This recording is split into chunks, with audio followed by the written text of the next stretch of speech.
Mayat! Tolong! Tolong! Astagfirullahaladzim. Dayat, mata kamu kemana tuh Maaf Pak Ustadz.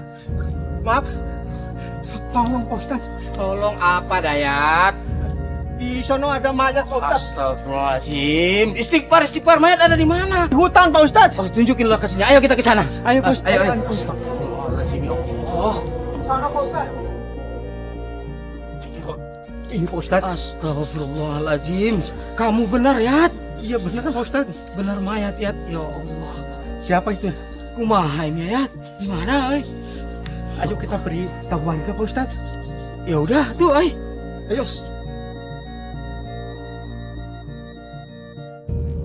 Temuan mayat yang tergolek di dekat pondok pesantren Yayasan Islam Ka'afah karuan saja bikin gempar seisi kampung Cikalong Kulon, Kabupaten Cianjur, Jawa Barat.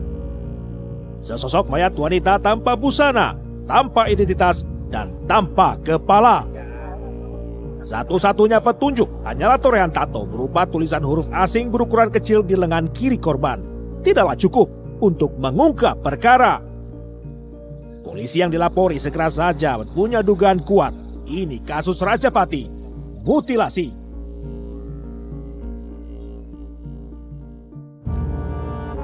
Dugaan polisi dikuatkan pernyataan Kepala Kamar Mayat RSUD Cianjur, Wahyudin, bahwa jika dilihat kondisi fisik jenazah, korban dihabisi secara keji. Terlihat jelas dari bekas luka sayatan di bagian belakang leher korban hingga putus.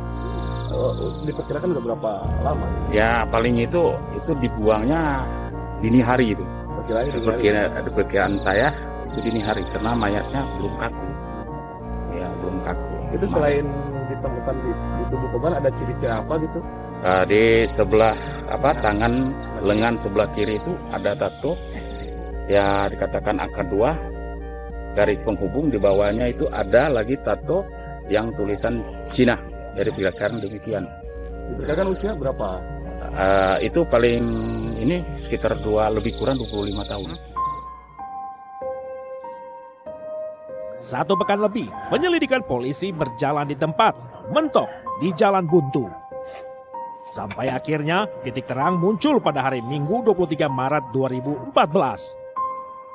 Pada tengah hari, sekelompok warga asing asal Korea Selatan ramai-ramai mendatangi instalasi kamar jenazah RSUD Cianjur. Mereka mengaku mengenali tato korban mutilasi, mirip dengan tato teman mereka yang dilaporkan menghilang sejak sepekan lalu. Untuk motifnya sendiri kalau udah diketahui bagaimana bahwa ini mutilasi ini karena apa, Bu? Belum tahu. Yang pertama kita lakukan adalah kita bagaimana mengetahui dulu identitas dari kamar rumah yang korban yang temu mayat yang ada di Cikalong. Info korban warga negara asing memang. Untuk itu harus dipastikan dulu. Jadi untuk ini apakah dia warga negara asing, identitasnya siapa, ini harus kita pastikan melalui mekanisme crime scientific investigation. Jadi kita salah satunya adalah pertama dengan pengenalan manual oleh orang-orang yang merasa mengenali yang bersangkutan. Nah tahap berikutnya coba kita bandingkan dengan hasil uji DNA. Jadi kita mintakan uji DNA terhadap sampel dari tubuh korban.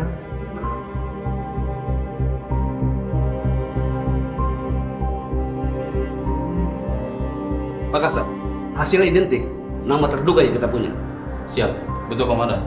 Lab forensik Mabes Polri sudah memastikannya. Dari mulai sidik jari, ciri-ciri fisik, hingga tes DNA Komandan. Informasi para warga asing menggulir laju penyelidikan polisi. Tim penyidik Polres Cianjur mengantongi sebuah nama yang kemudian diverifikasi dengan data pembanding dari Kepolisian Nasional Korea Selatan. Hasil pengujian silangnya ternyata identik. Tangkap pelakunya dan temukan sisa bagian tubuh korban. Siap Komandan. Saya sudah kerahkan 4 tim, kurang lebih ada 22 anggota. Mudah-mudahan bisa cepat terungkap. Segera lakukan. Laporkan ke saya setiap perkembangannya. Siap Komandan. Siap dan baik. Korban teridentifikasi bernama Kim Jung Sim, ekspatriat asal Korea Selatan. Umurnya 55 tahun. Ia manajer produksi sebuah perusahaan garmen di Kota Bekasi, Jawa Barat. Sejak 10 tahun silam, ia mengontrak rumah di Kompleks Kemang Pratama 2, Kelurahan Bojong Menteng, Rawalumbu, Kota Bekasi.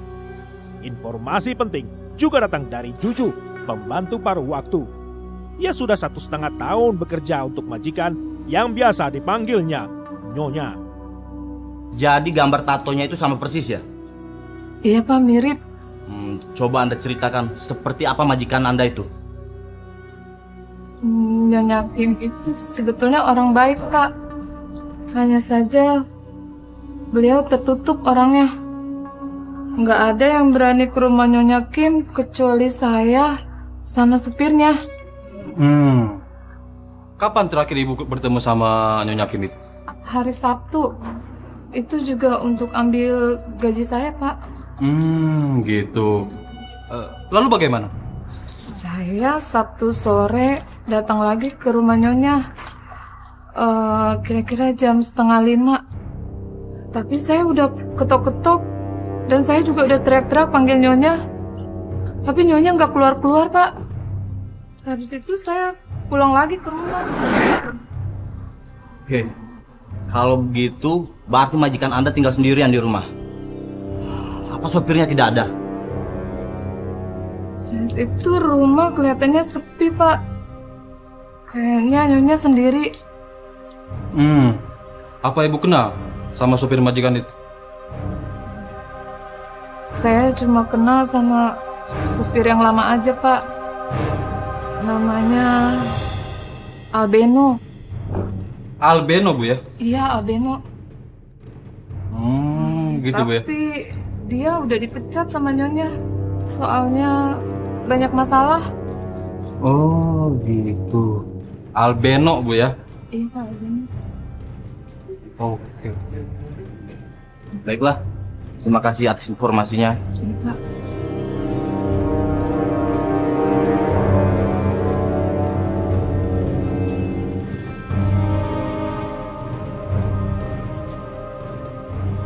Sepertinya Albeno tidak ada di rumah, Dan. Selanjutnya perintah, Dan. Kita patroli aja dulu. Saya coba pancing pakai ponsel ya. Insting saya, dia pasti masih sekitaran sini. Nada panggilnya terhubung, tapi nggak diangkat sama dia. Dan, itu sepertinya Albeno, Dan. Ciri-cirinya sama persis dan plat nomornya sama seperti yang diinformasikan oleh warga. Kejar, jangan sampai lolos. Siap, Dan. Cepat.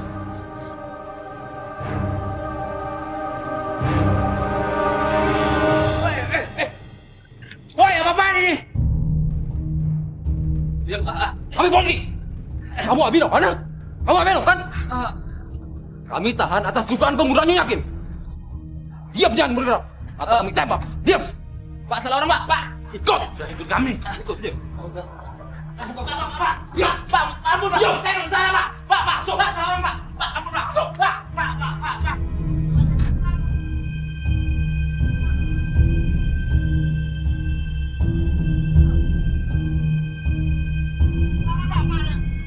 Meski awalnya berbelit-belit, pria yang bernama lengkap Albeno Sion Parulian Sarumpait akhirnya mengaku bertanggung jawab atas kematian Kim Jong Sim. Kepada penyidik, bekas sopir Nyonya Kim ini mengaku beraksi seorang diri, membunuh, memutilasi, hingga membuang badan dan kepala mayat korban di 2 lokasi terpisah.